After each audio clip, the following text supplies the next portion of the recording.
يكسب غرزياو تسابرا ابن علم تزهابرا ቀጥል ይበቃል። ይህ ቤተክርስቲያን በኢትዮጵያ ውስጥ ካሉት አብያተ ክርስቲያናት ጥንታዊ ከሆኑት አንዱ ቤተክርስቲያን ነው።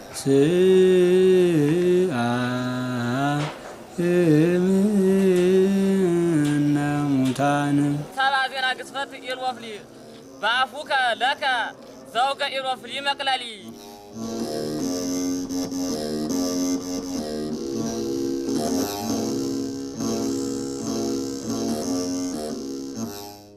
በምስራቅ ጎጃም ዞን ከሚገኙ የወረዳ ከተሞች መካከል አንዷ ነች።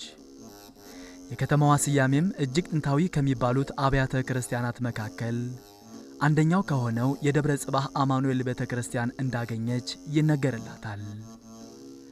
በከተማዋና በከተማዋ ዙሪያም እጅግ ጥንታዊ የሚባሉ አብያተ ክርስቲያናት፣ ገዳማትና ታሪካዊ ዋሻዎችም ይገኙባታል።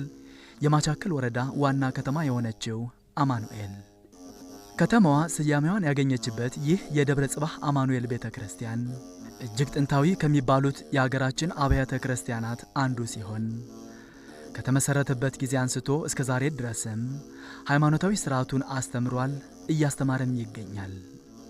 አሁን ድረስም ቁጥራቸው በርካታ የሆኑ የቅኔ የአቋቋምና የድጓ ተማሪዎች ይገኙበታል።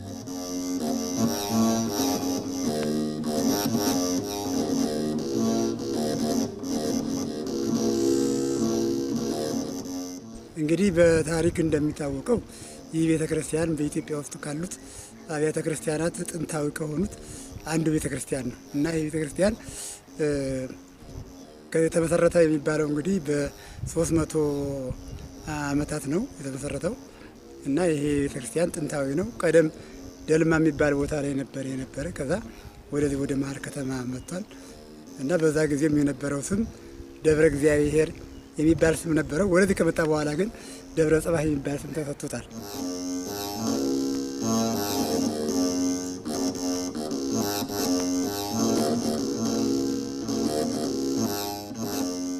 እንግዲህ በዚህ ደብር ውስጥ እንደ ጥንታዊነቱ የተሟላ ተቋም የለውም እና የተወሰኑ